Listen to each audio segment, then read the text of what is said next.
Merci d'être présent parmi nous ce soir à cette assemblée publique du conseil d'administration de la STM.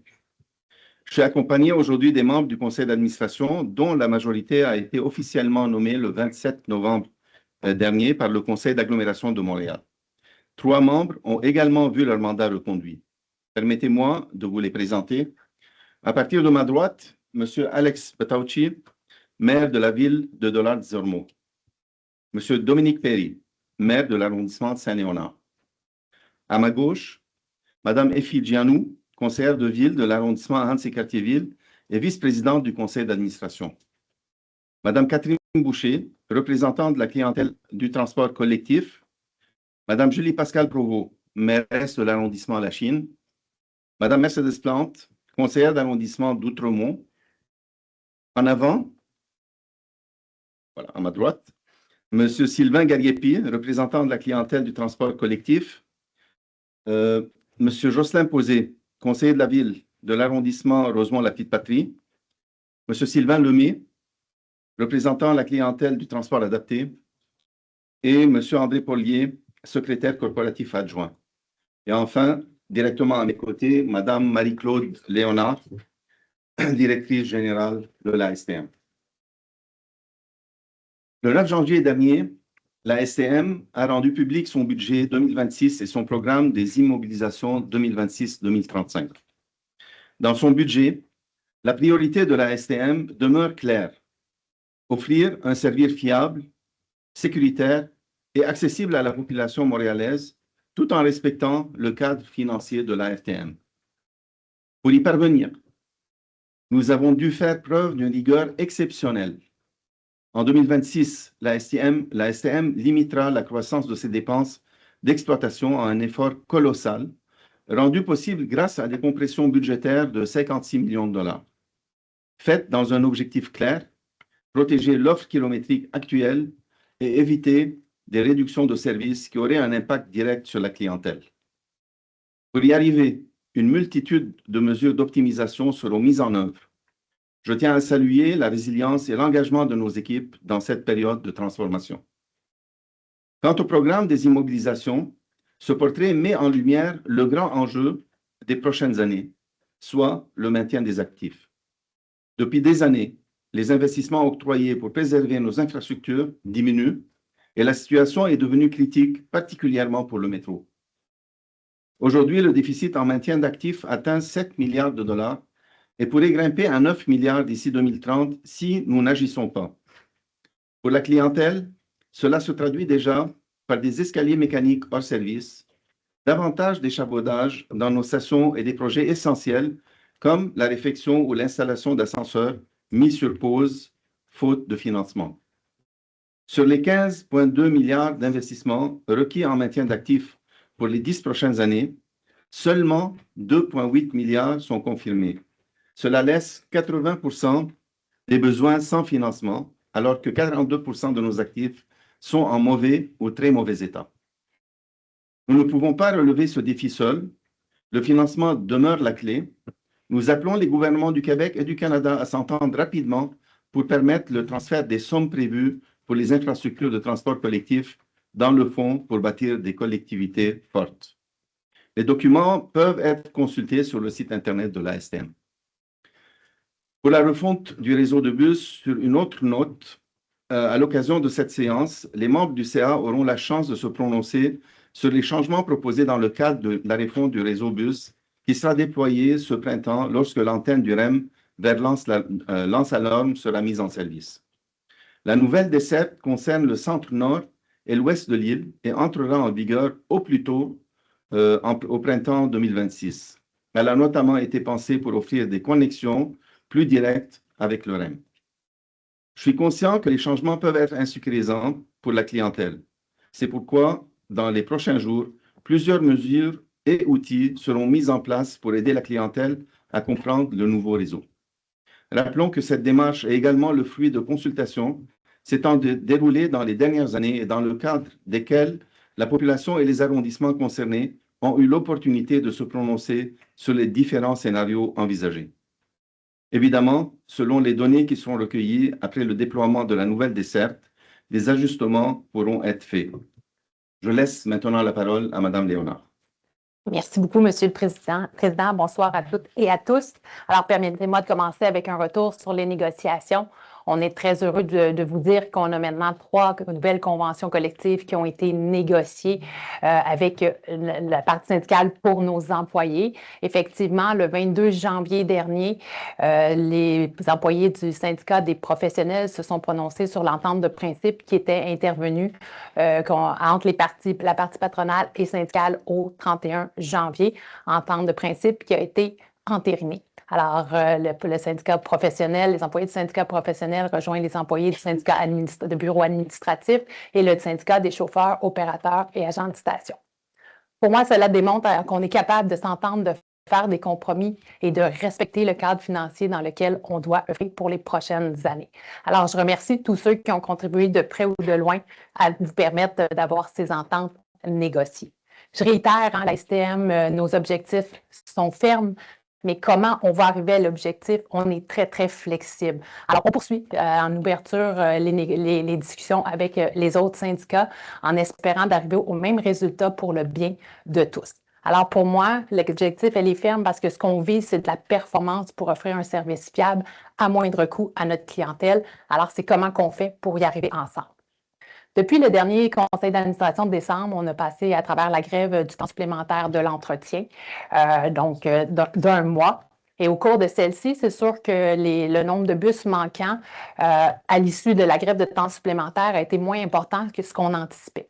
Et cela s'explique par 2 facteurs. Il y avait un retour aussi progressif de la clientèle en début d'année, mais aussi par une productivité accrue de nos travailleurs, donc un 13 de plus de productivité durant cette période, ce qui nous a permis de limiter les impacts sur la clientèle. Toutefois, c'est sûr que durant cette période, il y a des travaux préventifs, curatifs qu'on a dû reporter pour vraiment se concentrer pour assurer la livraison du service. Alors, je remercie autant les employés que les gestionnaires qui ont redoublé d'efforts pour s'assurer qu'on passe à travers cette période-là en minimisant les impacts sur notre clientèle. Poursuivons avec une bonne nouvelle. Depuis lundi, on a annoncé que maintenant le service par messagerie de texte est aussi disponible pour le réseau, juste pour des signalements. Donc, on se rappelle, on avait déployé le signalement du côté métro et ça va permettre à toute notre clientèle qui se trouve dans un abribus, une boucle d'autobus, à l'intérieur d'un bus, de faire des signalements non urgents. Je rappelle que quand c'est urgent, c'est toujours le 911, mais ça nous permet d'intervenir plus rapidement, de cibler les interventions. Donc, quand les clients vont faire le signalement, et je vais rappeler le numéro là, au 1-888-876-1119 pour faire les signalements, bien, les signalements rentrent directement dans notre salle de vigie et ceux-ci sont en mesure d'analyser l'information, de regarder les caméras, de regarder ce qui se passe, de faire les liens pour s'assurer de dépêcher les bonnes ressources au bon moment pour intervenir. On sait que le service de messagerie métro est bien apprécié parce qu'il permet une communication plus rapide, il permet de renforcer le sentiment de sécurité de la clientèle. Et au cours de la première année d'implantation, il y a 25 000 signalements qui ont été faits du côté du métro, ce qui a mené à 7 000 interventions directes par nos employés de sécurité des réseaux. Alors, pour nous, cette démarche-là s'inscrit dans notre engagement à poursuivre les actions nécessaires pour assurer que la clientèle se déplace en toute confiance dans nos réseaux.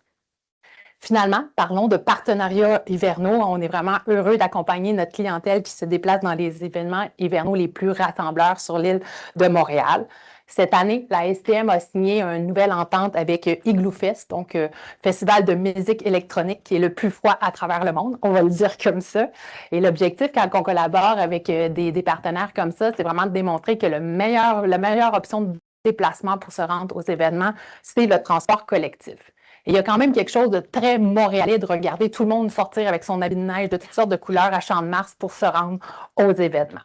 On est aussi partenaire de la Nuit Blanche qui aura lieu le 28 février. On viendra prolonger le service de 2 heures pour s'assurer que tous les Montréalais, Montréalaises pourront se déplacer aux 4 coins de la ville pour profiter de cet événement. Et ceux qui prendront le métro pour aller à la Nuit Blanche, je vous demande de rester à l'affût. Il y aura des surprises et on a besoin de consulter notre site Web. C'est ce qui fait le tour des nouvelles du dernier mois. Merci, Madame Léonard. Nous allons procéder à la période des questions actuellement en présentiel et je vais demander à Madame Lucie Dufour de se présenter au meeting.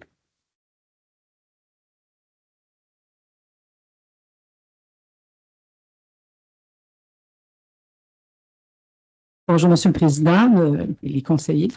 Je suis Lucie Dufault, présidente de la coopérative d'habitation Val-Perché, située dans Faubourg-Québec. Jusqu'au 5 janvier, les personnes qui habitent dans le quartier Faubourg-Québec étaient desservies par l'autobus 30 à l'arrêt de la rue Atatéken, entre les rues Saint-Antoine et Vigée. Mais depuis le 5 janvier, nous ne sommes desservis par aucun circuit en raison des travaux du projet intégré STM Ville de Montréal, secteur Berry, qui doivent se dérouler entre janvier 2026 et décembre 2028. Le service de l'autobus 30 au sud du métro Sherbrooke est donc interrompu et il semble que l'on veut nous en priver pour une très longue période. Dans notre secteur, l'est du quartier Faubourg-Québec, on trouve 2 coopératives d'habitation, Val-Perché, 51 logements, Port-du-Bourg, 59 logements, un OBNL pour les familles, 34 logements, et les appartements du Vieux-Port, un OBNL de 67 logements pour les personnes âgées, ainsi que de nombreux condos à l'ouest de la rue Atatéken. Soulignons que Faubourg-Québec ne compte aucun commerce, pas même un dépanneur. Notre territoire est enclavé, on est au sud de l'autoroute Ville-Marie. De plus, de nombreuses personnes craignent de s'y déplacer, surtout le soir, en raison d'un sentiment d'insécurité qui s'accroît depuis quelques années. Il est reconnu que le transport collectif est essentiel pour sauvegarder l'autonomie des personnes âgées et des personnes à mobilité réduite et que la restriction de leur mobilité peut entraîner des conséquences économiques, sociales et psychologiques importantes. Le transport collectif est aussi essentiel pour la sécurité des usagers, notamment des femmes. De plus, les écoliers, des étudiants et de nombreux travailleurs de Faubourg-Québec comptent sur le transport collectif pour se déplacer, que ce soit par obligation ou par choix écologique. Je n'ai pas le temps ici de vous illustrer par des cas concrets les conséquences parfois tragiques de cette interruption de service, mais croyez-moi, il y en a. Nous avons su hier que la planification des réseaux de la STM... Il faut juste un peu plus rapidement la question. Oui, c'est le dernier paragraphe de la mise en contexte, ensuite c'est la question. Donc, parce qu'on a su hier que la planification des réseaux de la STM ferait une évaluation de la possibilité de modifier le trajet de l'autobus 14 pour nous accommoder et que cette évaluation sera faite après l'installation complète du chantier de la rue Berry qui devrait être faite d'ici 2 semaines. Alors, ma question... Est-ce que la STM rétablira un service de transport en commun dans le secteur est de Faubourg-Québec à l'arrêt de la rue Atatéken, entre les rues Saint-Antoine et Vigée? Et si c'est l'autobus 14, rallongera-t-on les heures de service pour qu'elles englobent la soirée et le matin très tôt, genre entre 5h et minuit, pour accommoder, entre autres, les travailleurs aux horaires atypiques? Voilà. Merci, Mme Dufour. Je vais demander à M. Rochon de... Vous allez être occupé ce soir, M. Rochon.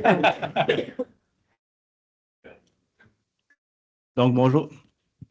Bonjour, madame. Effectivement, ce que vous soulevez est vraiment un point qu'on a identifié. On est un peu pris avec les travaux. Malheureusement, on devait faire des choix où on allait passer. Le seul lien nord-sud, c'est la rue Atatéken. Et cette rue-là va être, disons-le, assez congestionnée, assez utilisée là, par l'ensemble de la congestion. Donc, on a dû prendre un choix difficile de dire on coupe la ligne 30 à la station Sherbrooke, effectivement. Sur la Atatéken, il y a la ligne 14, comme vous l'avez mentionné, qui dessert déjà. Donc, on ne voulait pas mettre 2 lignes dans la congestion. On a déjà la ligne 14 qui va circuler là-dessus. Et effectivement, on est en train de regarder la possibilité, est-ce qu'on peut rajouter quelques arrêts pour desservir un peu, se rapprocher des points que vous mentionnez. Actuellement, je pense que c'est 3 minutes de marche avec la ligne 30, ça serait 8 minutes. Donc, on est en train de voir comment on pourrait aller allonger le circuit de la 14. Mais c'est sûr que ça ne se fait pas demain, là, mais on est en train de regarder, on est conscient de ça, donc vous avez raison. On va l'étudier. Merci. Merci, M. Rochon. On va passer à la deuxième question, M. Bernard Carpentier.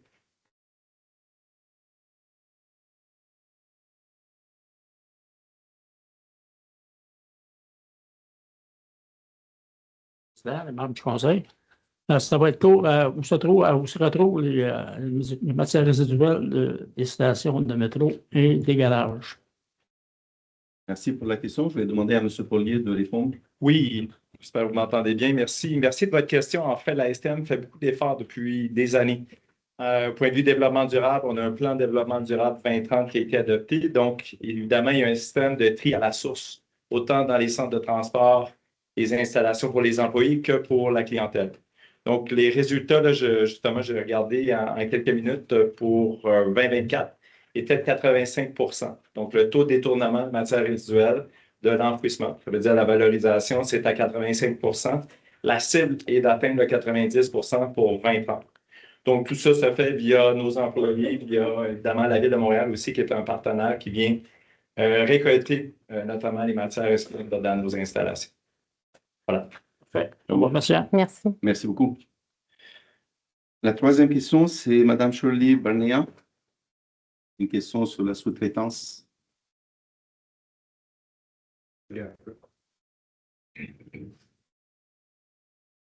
Allô, merci. Ouais, comme tout le monde, en novembre, j'ai été affectée par les grèves de la STM et je me suis intéressée justement à voir qu'est-ce qui bloquait dans les négociations, pourquoi ça prenait autant de temps. J'ai été assez surprise pour voir que le sujet de la sous-traitance, c'était un gros point de contention. Puis en fait, si j'ai bien compris de ce que j'ai pu voir des négociations, il y a une clause actuellement qui interdit de la sous-traitance dans la majorité des cas que la STM essaye de modifier pour assouplir, pour permettre en fait à la STM de recourir à la sous-traitance pour des travaux qui sont déjà faits, en train d'être faits par les travailleurs de la STM. Et donc, ma question peut-être un peu innocente, ça serait pourquoi, quel est l'objectif en fait d'ouvrir à cette sous-traitance étant donné qu'on a déjà des travailleurs qualifiés qui sont en mesure de faire ces emplois et d'autant plus que c'est quelque chose qui est manifestement très important pour le syndicat. Pourquoi s'acharner pourquoi continuer de demander à permettre à ouvrir à la sous-traitance étant donné que c'est ça, on a déjà des travailleurs qualifiés qui peuvent faire ça et que la sous-traitance, ça peut amener aussi des enjeux de contrôle des coûts, de contrôle de qualité. Vous avez mentionné, Mme Léonard, que l'objectif, c'est d'offrir un service de qualité au plus moindre coût, mais justement, quand on sous-traite à des compagnies, on a moins de contrôle sur le maintien de cette qualité et le maintien des coûts aussi éventuellement. Fait que voilà, ma question un peu, c'est quoi l'objectif avec ce point des négociations? La question reçue, puis je vais demander à Mme Léonard de Merci beaucoup, Mme Barnea, pour votre question. Puis en même temps, ça va permettre pour moi de recadrer certains faits qui est important pour la STM. En fait, la STM, on a d'excellents employés, on a une expertise incroyable, puis on a des employés dévoués. Alors, on veut maintenir cette expertise-là, puis on veut miser sur cette expertise-là pour livrer un service qui est performant à moindre coût. La non-flexibilité de notre convention collective, il faut comprendre qu'on a des conventions collectives très, très matures. C'est qu'à percer qu'on est venu ajouter des contraintes parfois, des lourdeurs à travers nos conventions collectives. Et ceux qui ont lu un petit peu là, quand il y a eu le rapport de l'audit de performance qui a été commandé par le ministère des Transports et de la Mobilité durable, qui a été fait par la firme Raymond Chabot, Roy Thornton, je pense, il me manque le dernier bout de mot, excusez-moi. Bien, ça démontre que, dans le fond, on a un manque de performance puis qu'on est une des sociétés que l'entretien coûte le plus cher. Donc, pour nous, il faut pouvoir adresser ça. Alors, avec l'expertise de nos employés, ce qu'on veut faire, c'est s'entendre avec le syndicat sur un mécanisme qui va permettre d'évaluer nos processus internes et les comparer à un marché. Donc, le marché, si je faisais la même chose, la même tâche, la même pièce, il me coûterait combien? Pour savoir si on est à juste coût. Parce qu'il n'y a plus d'argent dans les fonctions publiques. Je pense que tout le monde le voit au Québec. Là. Donc, pour nous, de protéger l'offre de service et d'être capable de livrer le même service à moindre coût, ça demeure une priorité.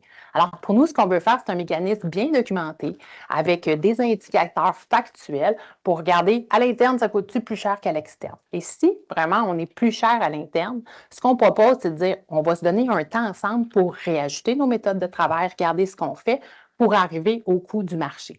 Donc, l'objectif n'est pas de donner en sous-traitance, n'est pas de privatiser, mais de s'assurer que notre expertise, on la met à bonne place, qu'on a un levier de performance dans lequel on peut aller se comparer à un marché et que si jamais, au bout de dire, bien, on a travaillé 6 mois, on a travaillé 1 an, peu importe le temps ensemble, on n'est pas capable d'arriver à un prix de marché, bien, il faudra peut-être se dire que c'est mieux de le faire à l'externe, puis il y aura sûrement d'autres tâches qui est mieux de faire à l'interne. Mais le but ultime, c'est d'aller chercher de la performance, de mettre à profit l'expertise incroyable de nos employés pour qu'on offre un service à moindre coût à notre population.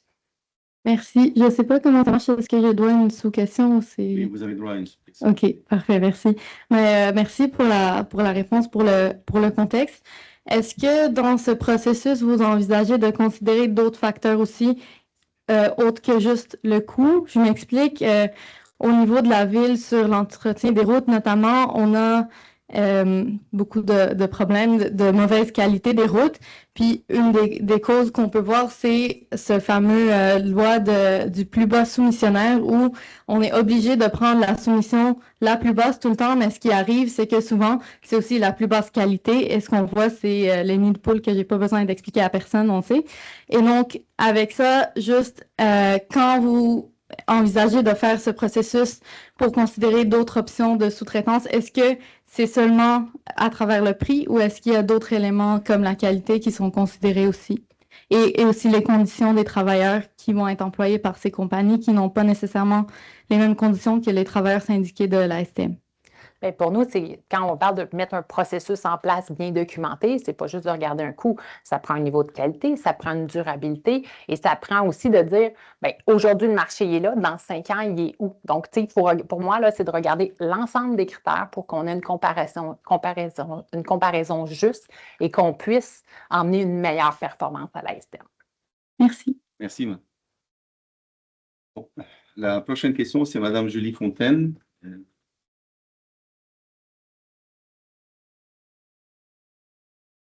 Bonjour.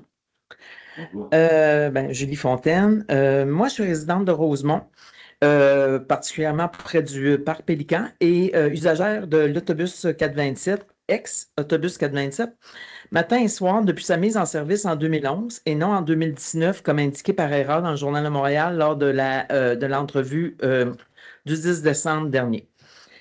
Mon lieu de travail principal se trouve à la place Bonaventure, puis il m'arrive également, dans un contexte professionnel, de tout juste de me rendre sur le boulevard Dorchester, aussi près d'Atwater. Fait qu'il y a un arrêt 427 à l'angle Guy et René Lévesque, puis ça me facilitait grandement les déplacements. Dans mon cas, l'arthrose a causé des dommages à mes genoux puis à mon pied droit. Puis cette condition, ça rend la montée et la descente d'escalier particulièrement douloureuse. La ligne 427 joue un rôle essentiel dans mes déplacements quotidiens. Puis là, je parle au jeu, mais il y a beaucoup de monde comme moi. Non seulement par sa rapidité, mais surtout par la localisation stratégique de ces derniers arrêts qui répondent à des besoins précis que d'autres lignes ne couvrent pas.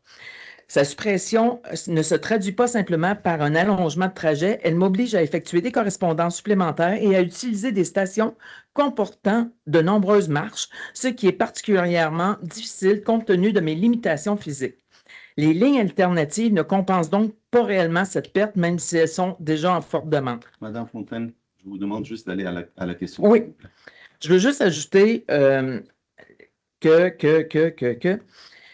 nous, pour les gens à mobilité réduite, avec des personnes âgées, beaucoup dans le secteur, qui doivent se déplacer au CHUM l'hiver avec une canne, pouvez-vous reconsidérer cette mesure ou envisager des alternatives concrètes telles que le détour partiel ou temporaire de la ligne 427, bonification de lignes existantes dans le secteur Rosemont, offrant un accès direct au centre-ville, une consultation des usagers concernés afin d'identifier les besoins prioritaires? Parce que cette ligne d'autobus-là était performante, achalandée, mais surtout essentielle aux résidents du quartier. Merci. Je vous remercie beaucoup. Monsieur Rochon, vous pouvez prendre place au micro et ne bougez plus. Oui. En fait, il y a deux autres questions qu'on va les prendre aussi sur la suspension du 427. C'est Mme Jutras et Mme Langelier. Et Monsieur Rochon va donner une réponse pour les trois. Donc, on va procéder avec Mme Jutras.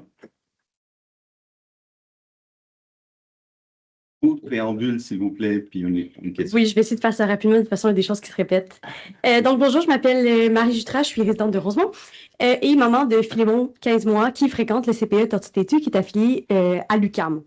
Donc, comme plusieurs autres parents étudiants et employés de ce CPE-là, on se demande en fait, les raisons, un petit peu les motifs qui justifient le retrait de la ligne. Enfin, on sait qu'il y a des travaux, mais au-delà de ça, par rapport aux ajustements qui sont proposés, parce que depuis l'application de la suspension, on voit les effets directs sur nos déplacements, surtout pour les familles, étant donné que, d'une part, le déplacement vers la station Laurier n'est pas adapté, il n'y a pas d'ascenseur, donc pour un parent, c'est super difficile avec une poussette, puis pour les personnes à mobilité réduite aussi, bien sûr. Et aussi parce que la bonification de la 27, c'est déjà bien, mais d'après moi, c'est insuffisant parce que c'est constamment bondé. Ça arrive régulièrement, qu'il y ait du retard de 20 à 40 minutes. Et aussi que parfois, avec la poussette, ce soit littéralement impossible d'entrer physiquement dans l'autobus. Donc, nous, ça retarde énormément nos trajets, puis pour beaucoup de familles du CPE également. Donc, on se demandait si, à la lumière de la suspension, si vous avez réévalué un petit peu les mesures adaptatives de la suspension, puis si vous avez considéré qu'elles étaient suffisantes là, pour les personnes les plus vulnérables. Merci. Merci beaucoup, Madame Jutras. Et Aude Langelier, pour aussi le même sujet.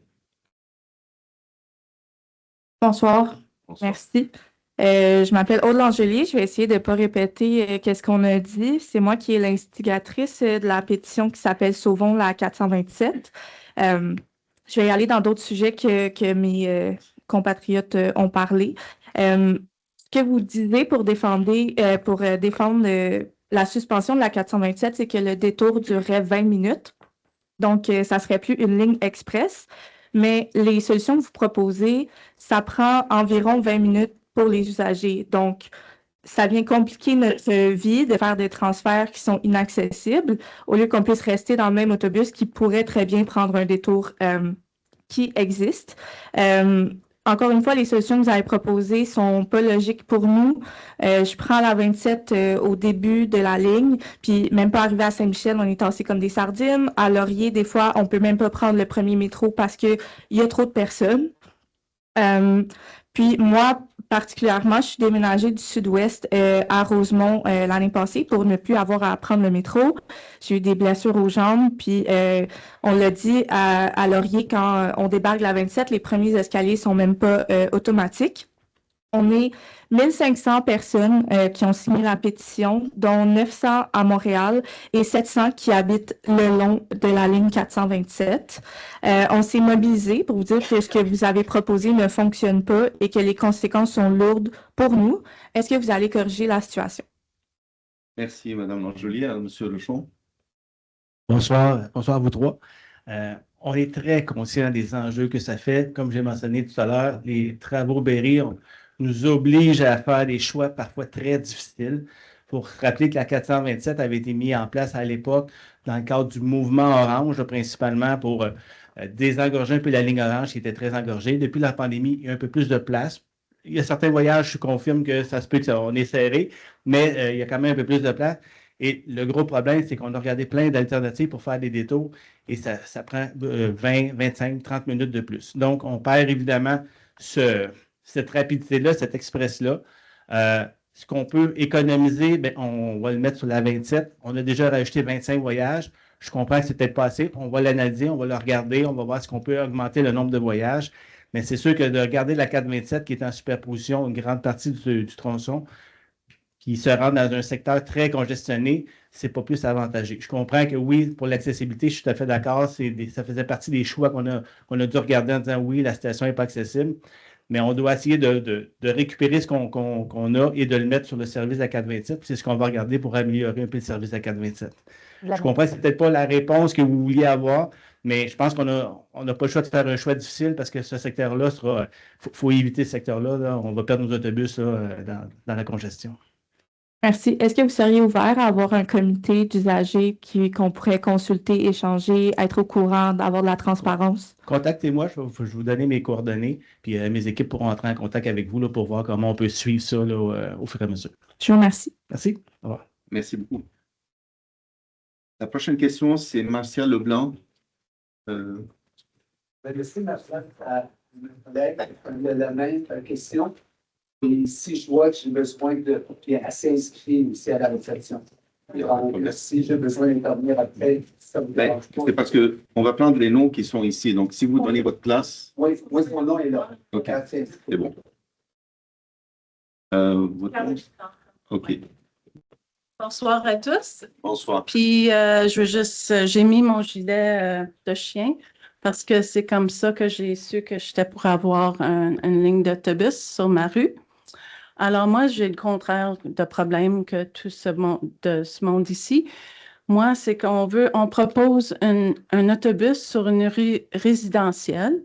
On a une pétition de 300 personnes qui sont contre l'autobus que je peux vous faire parvenir. Et là, maintenant, on ne comprend pas les rôles et responsabilités entre notre ville, les résidents qui sont impactés par le nouveau bus et vous. Alors, c'est ça, on ne comprend pas. Alors, on aimerait qu'on fasse une pause sur cette route parce qu'il y a des enjeux sérieux de sécurité. Puis là, on entend du monde qu'on coupe les services de bus. Puis là, tu es dans un quartier qui a des voitures. Tout le monde a une voiture. Puis là, c'est une rue très étroite. Alors, on ne comprend pas. Il y a des enfants. On voit que la rue est partagée avec des vélos. On ne comprend vraiment pas comment la rue Montrose a été choisie pour un autobus. Il existe déjà le 217 et le 425. Ça fait depuis les années 80 qu'il y a ces autobus-là. Ils vont au REM. Alors, vraiment, M. Salem, on ne comprend pas, puis on vous demande une pause, puis on demande pour une vraie consultation avec les résidents qui habitent dans le quartier. Parce que malheureusement, là, le maire de Beaconsfield, il a mis sur Facebook que les réunions qu'on a eues avec Darren, qui est ici, que je vois, c'était public. Mais ce n'était pas public. On a su ça, c'est alentour de 12 juin 2025. J'ai essayé d'avoir des rencontres avec les STM. On a eu une rencontre le 14 octobre, puis là, le 27 janvier, puis là, c'est un fait accompli. On n'était pas dans le décor. Alors, explique ça, puis je veux vraiment que vous arrêtez, puis on regarde les craintes qu'on a, sérieux. Puis là, tout le monde autour de moi, on coupe, puis là, on met une route. Je pense qu'on a saisi la question. OK, on a compris? Oui, ouais, merci. Monsieur Leblanc, est-ce que vous... Je veux juste dire, oui, puis je sais que M. Vachon, vous avez déjà, parce que là, on a fait... Rochon. Vachon? Rochon, pardon. Pardon, M. Rochon. On a fait un groupe, puis c'est sûr, là, ça sort dans le Suburban, puis on va aller aux médias francophones. La même histoire, là, OK? Il n'y a pas de transparence, c'est opaque, on pose des questions, on fait des pétitions, on fait le plus qu'on peut. On va vous donner une réponse. Oui, juste, OK. Je veux juste savoir, M. Leblanc, est-ce que vous voulez poser aussi une question là-dessus? Parce que vous allez avoir la même réponse. Probablement, c'est le même. C'est que la rue Montrose, non seulement est très étroite, mais est très sinueuse. On a de la misère à voir dans les détours qu'est-ce qui arrive de l'autre côté. On a vraiment une inquiétude de sécurité parce que assez souvent, il y a des autobus scolaires qui passent quand même une ou deux, une le matin, une le soir. Puis ce qu'on voit, c'est que très, très souvent, ou la plupart du temps, dans les détours qui sont très sinueux, ils dépassent de l'autre côté. Ils vont de l'autre côté des lignes jaunes. Donc, nous, ça nous inquiète beaucoup, puis la rue est tellement étroite en plus. Donc, notre question, c'est d'arrêter le projet pour faire plus d'analyses, puis avoir le feedback des citoyens, qu'on puisse participer au processus. Oui. Allons demander à M. Rochon.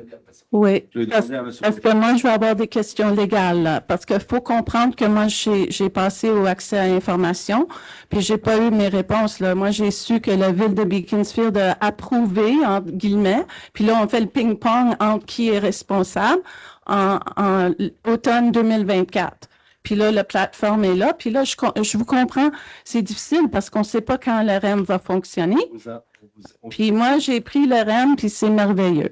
J'ai stationné. Je n'ai pas pris l'autobus. On va me demander à M. Rochon de vous donner une réponse. Excellent. Parfait. Ma réponse va être en deux parties. La première, comment se sont faites les consultations? La première chose, lorsqu'on a fait la refonte, on a eu plusieurs annonces qui ont été une consultation globale des besoins, etc.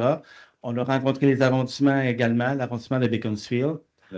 La ville de Beaconsfield. Oui, la ville de Beaconsfield. Vous avez raison. Je suis tellement habitué à l'arrondissement. Donc, oui, la ville de Beaconsfield. Donc, pourquoi on a mis en place cette ligne-là, la 211X, qui est une ligne seulement aux heures de pointe, c'est qu'il y a un secteur qu'on veut desservir qui n'est pas desservi, qui a 2700 on ne vous croit pas sur ça. Madame Rose. Pardon, Malcolm. Je m'excuse, ce n'est pas un débat. Ouais. Et dans une question-réponse, on va donner les réponses nécessaires. Je comprends très bien votre point. On a reçu des pétitions, on a fait plusieurs rencontres avec la maire de Beaconsfield Et là, j'ai bien dit, pas l'arrondissement, la ville. Ouais. Donc, oui, il y a eu des rencontres avec lui, suite après, évidemment, aux élections. Il y a eu des rencontres, je ne sais pas si vous étiez là, mais il y a eu des rencontres dernièrement là-dessus. Oui. On a fait des tests sur le terrain avec des autobus pour s'assurer que c'est sécuritaire. Nos chauffeurs, c'est des professionnels. On a fait des tests l'été. On a même fait des tests l'hiver après une tempête de neige pour voir les largeurs étaient suffisantes. Et pour nous, c'est sécuritaire. Donc, nous, le but, c'est vraiment de desservir un secteur qui n'est pas desservi actuellement. Je comprends que pour vous, c'est un changement, mais c'est ce qui est prévu. C'est correct. Non. OK. Alors, moi, je vais dire que vos consultations, ce n'était pas des vraies consultations avec les personnes. Puis, désolé, mais les 2700, le Beaconsfield, là, on a besoin d'une voiture. OK? Alors, on n'a pas sonné à la porte de tous les résidents pour dire est-ce que ça vaut la peine que je vais embarquer sur un autobus. Alors, c'est vraiment pas fait vraiment en rigoureux, je dirais. OK? Alors, puis là, le test pour la neige, ça a été fait à hors point. Alors là, tout le monde qui a vu ça le 27 janvier, le test, on a vu le film, puis Darren est ici, puis le monde était choqué parce qu'il n'en venait pas qu'on fait un test hors de pointe, mais on propose un autobus hors pointe quand les enfants sont là. Alors là, maintenant, ça va être une question légale. Si jamais il y a un accident, ça va être documenté que la STM était d'accord qu'on met un autobus sur cette rue. Puis là, la ville de Beaconsfield vous met, vous autres, STM, en responsabilité légale. Parce qu'eux autres, ils passent leur temps à dire c'est vous qui décidez où mettre les arrêts. On a mentionné, ce n'est pas un débat, mais je vous mentionne qu'on a travaillé avec la ville de Beaconsfield et ils sont d'accord avec le projet. Donc, ce n'est pas la STM qui impose. On a toujours fait un travail de collaboration. Donc, on ne peut pas imposer. Oui, on a des accidents. Madame Alcombe, juste question-réponse, s'il vous plaît. Okay. On n'est pas dans un débat. Donc, comme je vous dis, on a travaillé, on ne l'a pas fait ça seul dans notre coin. On l'a travaillé avec l'ancienne administration, avec la nouvelle administration. On a démontré que pour nous, c'est sécuritaire et qu'il y a un besoin. Et la ville de Beaconsfield nous a donné son accord pour faire la modification de la ligne. Alors, est-ce qu'on peut avoir... Je peux juste me permettre, là, dans le fond, c'est sûr qu'il y a beaucoup d'analyses, il y a beaucoup de consultations, mais quand on fait une refonte, il y a des contents puis il y a des pas contents. Ça fait partie un peu quand on réorganise un réseau. La refonte de ce secteur-là est quand même importante. Elle touche 80 lignes, plusieurs villes et villes liées. Donc, pour nous, on fait un travail de consultation, on travaille en partenariat avec les arrondissements et on tente de définir le meilleur parcours pour desservir le transport collectif, puis inciter les gens aussi à prendre de nouvelles habitudes avec l'autobus qui se rend au REM. Une fois qu'on a dit ça, on est quand même très préoccupé de quand on lance notre refonte, d'aller analyser, de faire des suivis, d'aller voir, puis de pouvoir corriger au besoin pour la suite des choses. Fait qu'on est très sensible à la réalité des gens, mais les bus qui circulent à Montréal doivent passer sur certaines rues. Et là, celle-là, elle a été choisie parce qu'elle a un bénéfice qui a été analysé. Une fois qu'on a dit ça, on entend vos préoccupations, puis on va s'assurer d'aller faire des vérifications. Il y a des ajustements qui sont requis. J'aimerais vraiment ça, parce que là, maintenant, c'est un service que vous ajoutez. Tu n'enlèves pas. Tout le monde prend leur voiture en ce moment. Merci beaucoup. Merci pour votre temps. Monsieur Faré, Philippe Faré, une question sur le fait de la 485. Good evening. I will ask my question in English. You can. So to preface everything, I have to say I've seen the leaked simulator that was taken down recently, and I've seen physical signs all over the place. So that's just my preface. Why have you then chosen to remove the 485, knowing it was the only direct link between Terminus Pointe-Claire and Terminus Dorval? That's the first question. I'm going to ask Mr. Rochon to answer you. He's going to answer you in French, I guess. Oui, en français, mon anglais, malheureusement, est très mauvais. Okay. En fait, cette ligne-là avait été mise en place dans le cadre des travaux de Turcot. Donc, c'est une ligne de mitigation qu'on a réussi à conserver longtemps. On opère le financement avec l'avenue du REM, on opère le financement de cette ligne-là. On est conscient que cette ligne-là a développé un besoin de la clientèle, etc. Donc, oui, on doit revoir les lignes. On ne pouvait pas la conserver comme elle était là, mais on a mis en place plusieurs lignes qui compensent, je parle de la 202, la 218, 221, 411, qui ne font pas le même parcours en entier, mais pour plusieurs des besoins, les gens vont pouvoir prendre cette ligne-là et dire que ça permet de répondre au retrait de la 485. Vous allez voir, demain, il y a une annonce pour la refonte. Il y a un simulateur qui va être mis en ligne. Les gens vont pouvoir le tester, dire, bon, mais moi, je fais tel chemin. C'est certain que certaines personnes, ça ne répondra pas nécessairement, il va peut-être avoir une correspondance à faire parce que dans le cadre de la refonte, on essaie de maximiser les gains pour le plus de personnes, mais il y a certaines personnes qui vont être un peu perdantes. Mais au moins, s'est assuré qu'il n'y a pas aucun tronçon, qu'il n'y a pas de ligne, qu'il n'y a pas de service. Donc, des fois, ça va être des ajustements de numéro de ligne. Second question, why has it taken so long for the announcement that is going to be tomorrow for it to happen? We've been promised in January. We've been promised end of January. As I said, we've seen the leaked AWS server. We've literally seen signs for months, but complete silent radio. I ask Mrs. Leonard to answer you. Merci pour votre question. Dans les faits, là, nous, il y avait plusieurs éléments à considérer. Le premier, c'est que nous, quand on fait cette annonce-là de la refonte, dans l'envergure de cette refonte-là, c'est encore plus important. On veut que le simulateur de trajet soit disponible. Donc, on avait vraiment une nécessité de mettre à jour notre simulateur le temps qu'on fasse tout rentrer dans la donnée pour que les clients puissent accéder, puissent visualiser les changements. Quand on fait des refontes comme ça, il y a plus de gagnants que de perdants dans les aménagements des lignes qu'on fait, mais il y en a certains que, bon, des fois, on va marcher un petit peu plus. Des fois, le temps de parcours va être un petit peu plus long. Alors, pour nous, c'est important que le simulateur soit là pour qu'on puisse aller faire des trajets, comprendre comment on va avoir ajusté nos déplacements. L'autre élément, la refonte est tributaire de l'ouverture du REM. Donc, pour nous, c'était un peu difficile de vous répondre quand est-ce qu'on allait faire ça, puis de diffuser une refonte sans savoir si on avait ouvert le REM. La STM était prête à faire sa refonte pour le mois d'octobre, la première date, fin octobre, je pense de mémoire, d'ouverture du REM, mais le REM n'était pas au rendez-vous. Donc, on a dû attendre et faire, puis à ce moment-là, notre simulateur n'était pas tout travaillé non plus. Alors, ce n'est pas une question de manque de transparence, ce n'est pas une question de ne pas vouloir donner l'info. Puis pour nous, quand on fait des refontes, à chaque fois, on apprend. C'est la troisième qu'on fait, puis on va apprendre de cela aussi à s'améliorer dans notre plan de communication, mais de fois en fois, on met des actions pour améliorer le plan de communication. Puis on veut toujours vous donner l'information suffisamment en amont avant que la refonte arrive. Là, on le sait, la refonte n'arrivera pas avant le 26 mars, donc ça laisse quand même du temps à la clientèle de comprendre les modifications qu'on va faire, d'aller faire des simulations de trajet. Il y a tout un plan de communication pour aller à la rencontre des citoyens et citoyennes, que ce soit des kiosques, il y aura des salles où est-ce qu'on invitera les gens pour échanger avec vous, comprendre. Comme je disais, c'est sûr qu'il arrive à un stade où on a fait des consultations, on a défini un nouveau réseau. Et là, on va devoir le vivre ensemble. On va être très vigilant pour s'ajuster. On l'a fait dans les deux autres réformes qu'on a fait, de venir réajuster des choses après. Alors, c'est comme ça qu'on va le travailler. Fait que c'est un peu pour ça que ça a été plus long que prévu. On s'en excuse si ça vous a causé des soucis, mais l'objectif, c'est vraiment qu'on vous donne tous les outils, qu'on ait le simulateur présent, puis qu'on soit le plus près possible aussi de la date de déploiement qu'on anticipe. Thank you. Thanks a lot. Et la dernière question en présentiel, M. Christopher. Ouais.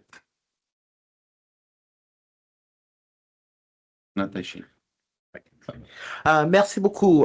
Aujourd'hui, je demande si des plans d'urgence ont été convenus avec le CDPQ, le REM et la STM en ce qui concerne les navettes de REM en cas d'interruption lors de l'ouverture de la succursale de Lancelot, ou si les usagers devront utiliser le service local qui serait remanié lors de l'ouverture de la succursale de Lancelot.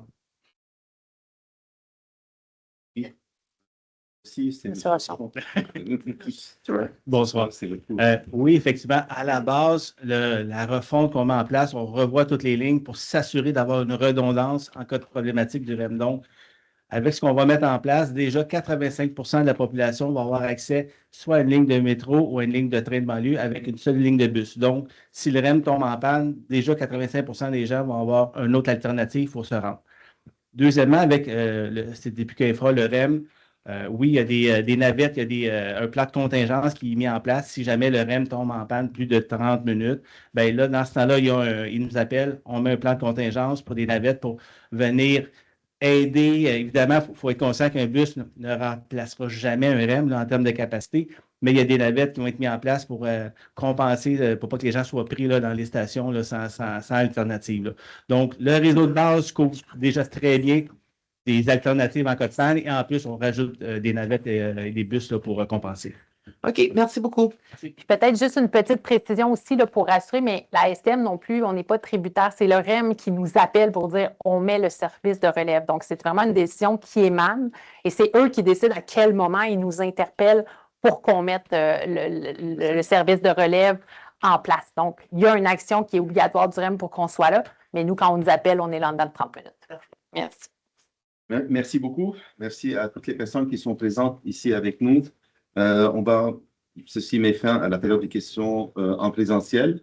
Je vais procéder avec la période des questions à distance et je commence avec Madame Ève Dubois-Bergeron.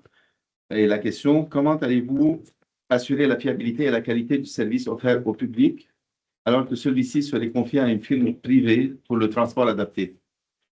La Ville de Québec avait effectué ce virage et est actuellement en train de reprendre le service en raison de problèmes de négligence dans l'entretien attribuables à une recherche accrue de profit par le secteur privé.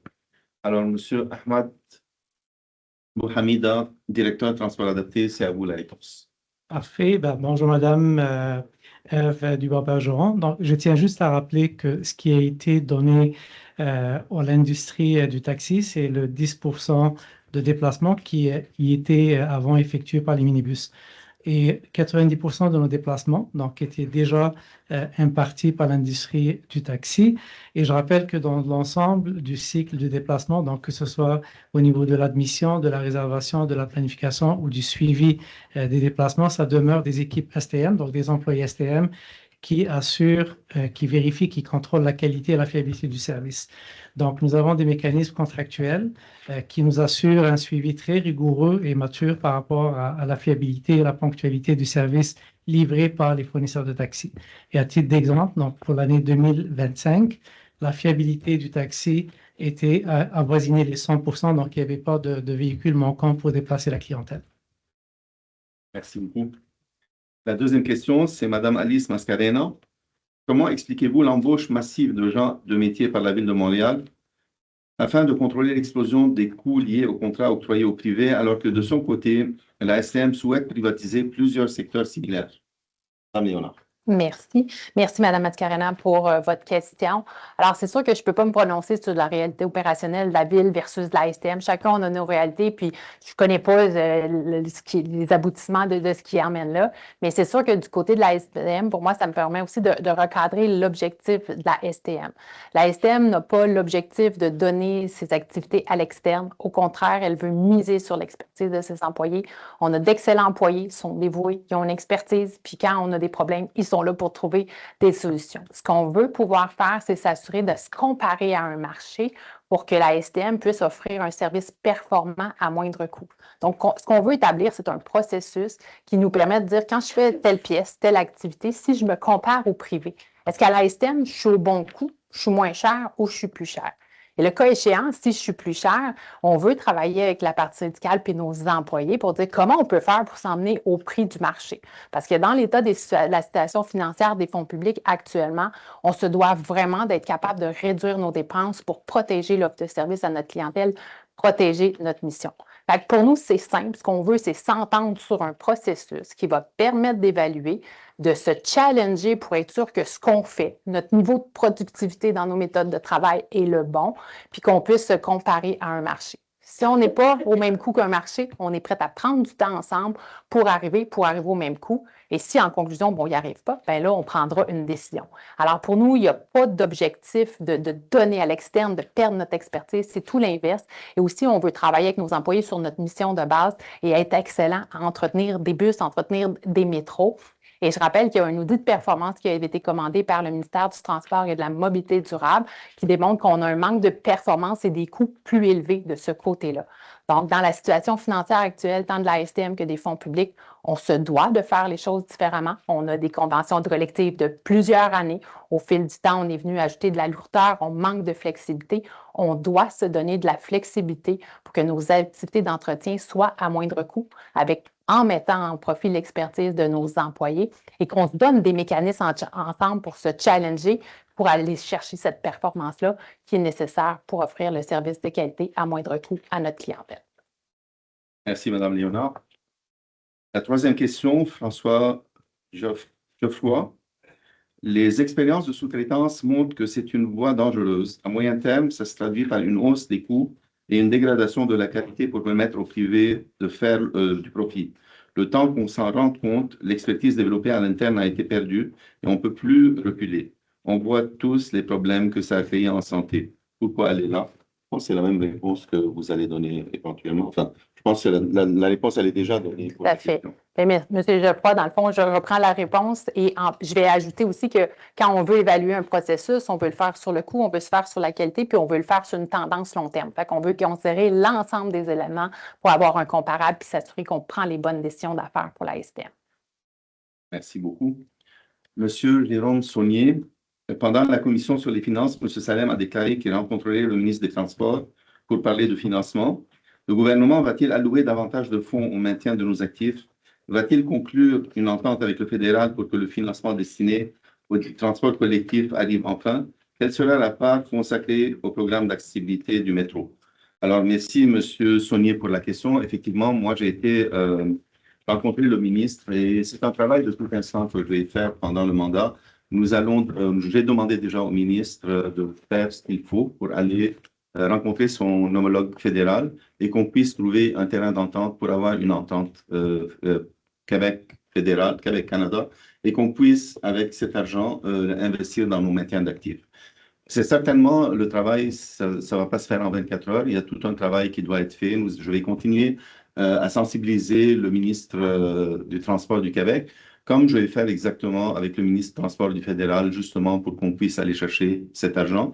Comme vous savez, il y a à peu près 25 milliards de dollars qui sont disponibles dans ce fonds de transport collectif au niveau fédéral. Donc, le plus tôt on arrive à avoir une entente, le plus tôt on a de l'argent frais qui peut arriver à la STM. Et c'est un travail qui va continuer d'être fait au niveau des ministères, au niveau des deux gouvernements. Merci beaucoup. La prochaine question, c'est M. Mathieu McLaughlin. Et après la fin de différents chantiers dans le métro, les derniers travaux de finition peuvent rester très longtemps incomplets.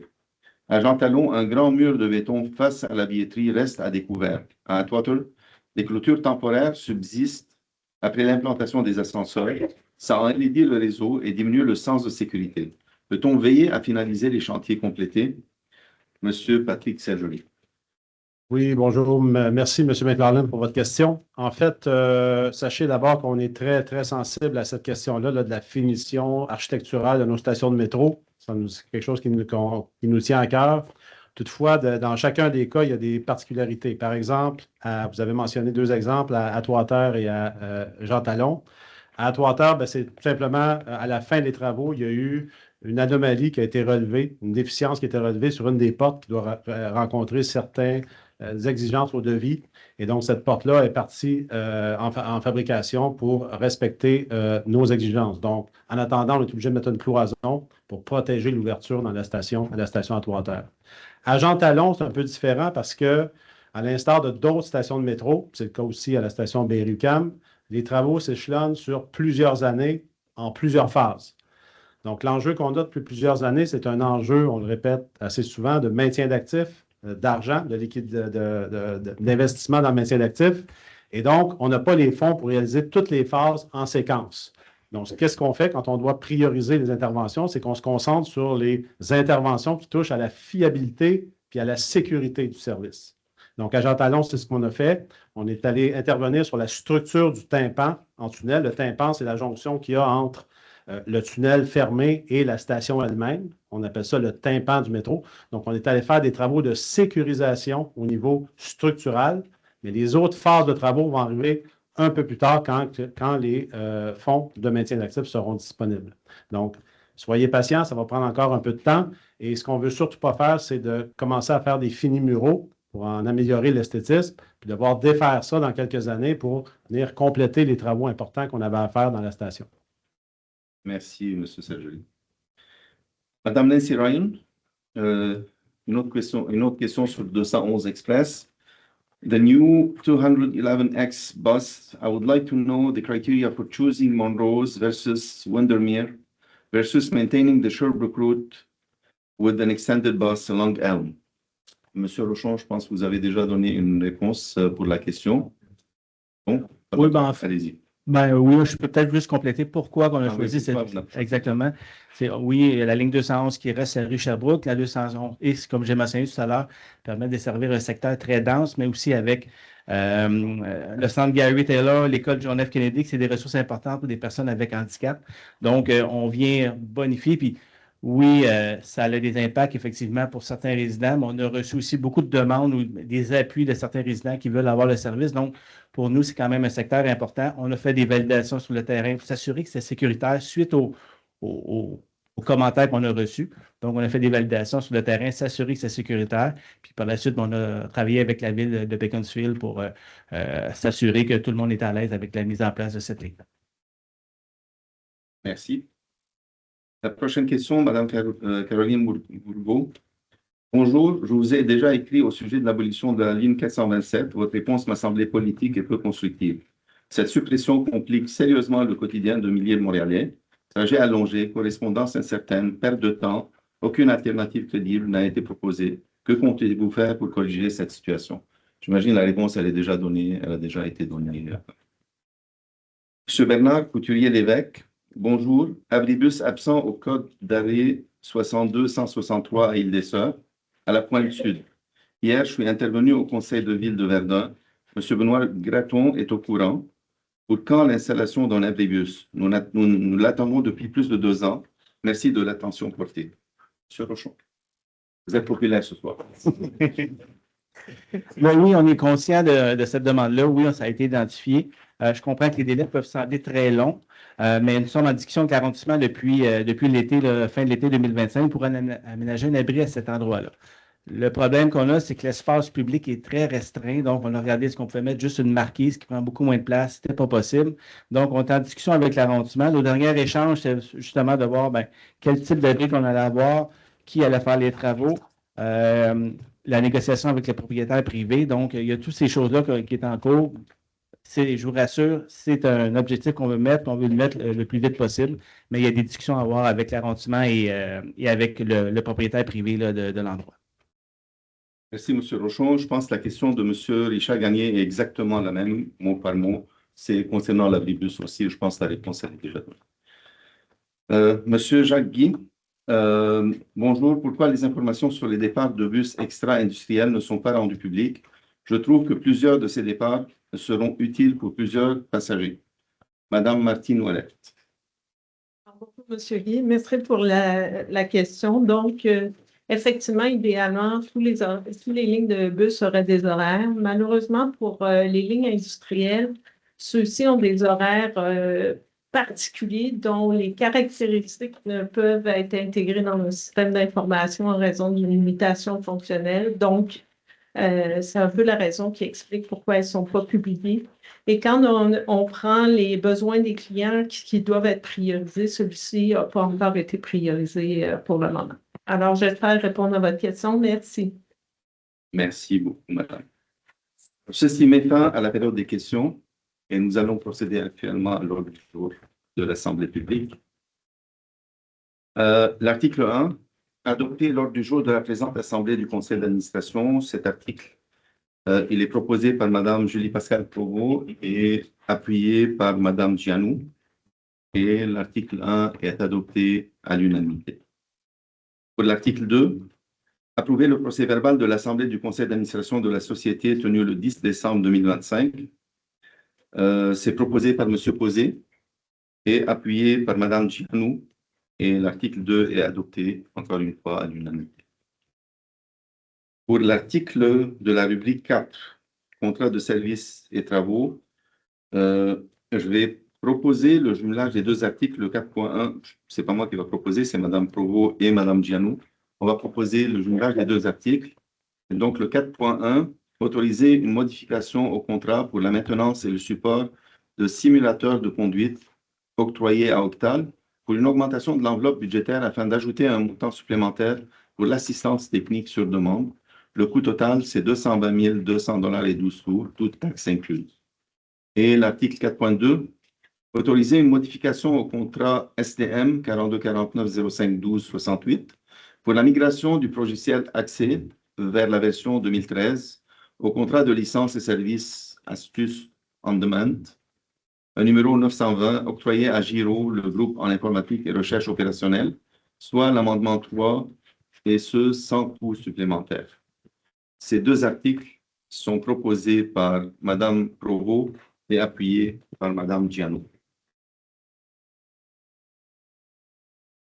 Pour la rubrique 6, le 6.1, adopter le règlement R225, programme d'immobilisation en maintien des infrastructures PIMI phase 1, autorisant un emprunt de 45 800 000 $. Cet article, il est proposé par M. Posé et adopté par M. Perry et il est adopté à l'unanimité. L'article 7.1, autoriser la refonte du réseau bus dans les secteurs du centre de l'ouest de l'île de Montréal. Et cet article, il est proposé par M. Bottaucci et appuyé par Mme Gianou. Et encore une fois, cet article 7.1, il est adopté à l'unanimité. Je vais regrouper les articles 9.1, 9.2, 9.3 proposés par M. Gariepi et appuyés par Mme Provost. Le 9.1, c'est la nomination des membres du comité du conseil d'administration 2026.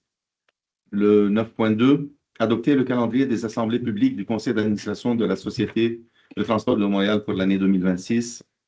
Et le 9.3, autoriser le paiement auprès de la Ville de Montréal pour les services policiers dans les stations de métro de la Société de transport de Montréal situées sur le territoire de l'agglomération de Montréal. Et le coût total, il est de 16 47 150 $, toutes taxes incluses.